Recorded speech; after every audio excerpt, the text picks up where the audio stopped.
Today I'd like to welcome Father Teakare Betero for this interview. And thank you very much, Father Teakare, for agreeing to talk to us. You were ordained about a year and a half ago, a little over a year and a half ago. Can you tell me what your main memory of your ordination is? The best memory that I know cherished about the ordination is to get to do the thing that I once longed for and yearned for it and very passionate for when I was as a young boy. To be able to celebrate mass. And there was not to mention the people that the efforts that I see from the people, or from all the preparation. But it's just touched me, that moment that I'm able to, in a way, to be part of the thing that I've been wanting or I've been longing for in my life since a child. You stayed on in your home place of Ramby Island for a few months after ordination, and so you were able to say Mass for your own people in your own language. Was that a big thrill for you? I really enjoyed the staying after ordination and as a priest. Thankfully, that I have Father Termon with me during and after the ordination, so it was of great help for him, just to be with him.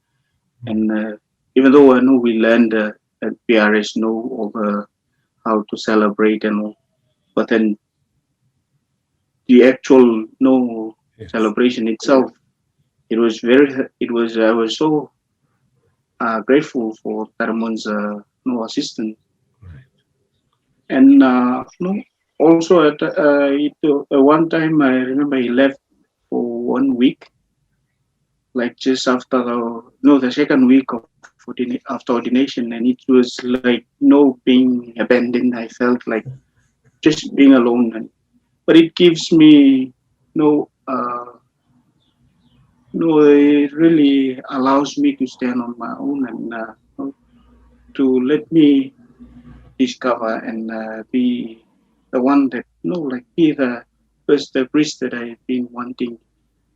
And I was so thankful for the people's was that remarks and also uh, a word of encouragement. Some of them they even critiques, and but it was I find it very helpful when, especially when somebody comes and tell me not the best things, but things to change, especially homilies and how to celebrate mass. Different then when you went to Ba Parish to work there with Father Pat Colgan in such a big parish and a mainly Fijian parish, but also a multiracial parish. That must have been different for you. First of all, it's because straight after 3 months in ordination, COVID uh, arrives in Fiji. So I was left. Know that pastoral work didn't continue on after just beginning to roll, and then to start the momentum of priesthood life. Next thing, COVID happens, so I have to be stayed for a while doing just mass at home. So lucky that last year the COVID lockdown, I was in Rambi, and so like mostly I didn't do much of actual work during that. And even when I was in Rewanga, I was helping with the youth time and time, and they all helped me when I came here. It helps me when I'm here in Ba as assisting Parapet. Ba parish, yes, it is. It's big.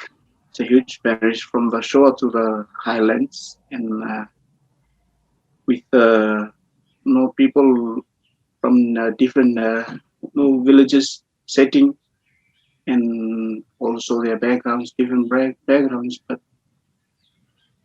even though I understand Fijian, they speak their dialect is a bit different, and not to mention their even within their villages they have a slightly different way of talking. What has impressed you most about your work in Ba? Thing that I enjoy the best, and I really know into it, is to be with him, with the parishioners. No, whenever I go out to the village, just to sit with them and listen to, it gives me the hope that there's people really appreciate what we do, and also there's no there's a hope that they really they want the work, the apostolate of Christ, to continue on. Not that it's not that they come because they have to come. No, there are some they really appreciate wanting to this this work to continue on, like missionary work, and that's really something that I enjoy, to be with with the parishioners. So it sounds like they encourage you. Their interest and Yes. their support encourages you. So what I mean, it's been quite different now since the COVID restrictions again in the last couple of months. So what have you been doing? How have you been occupying yourself for the last couple of months? Uh, Time and time I'll go and visit the villages. Mhm. Before we used to go and celebrate mass before COVID. Now if I go and visit, I'll spend like 2 days or 3 days in the villages, which I find it no really helpful, in a sense that, like, more now into the actual life of the parishioners, know their day-to-day routine, and how they go about morning till evening, their life. And when I'm here, I'll be doing some farming, and I think most of the time I spend doing occupying myself with planting. I know that you've been appointed to Philippines, and again, it's COVID that is stopping you from going there. It's still very rampant in the Philippines. What would your hopes and expectations be about going as a missionary to the Philippines, Father Teakare? Nah, yeah. First of all, like now I'm 2 years already, almost a year long, 1 year now overdue after appointment, and I felt for the people in the Philippines. I was hoping that I could have been there, but unfortunately, COVID no didn't allows that. And like now thinking of going and working, because I'll be in involving with interreligious dialogue, mostly with the Muslims.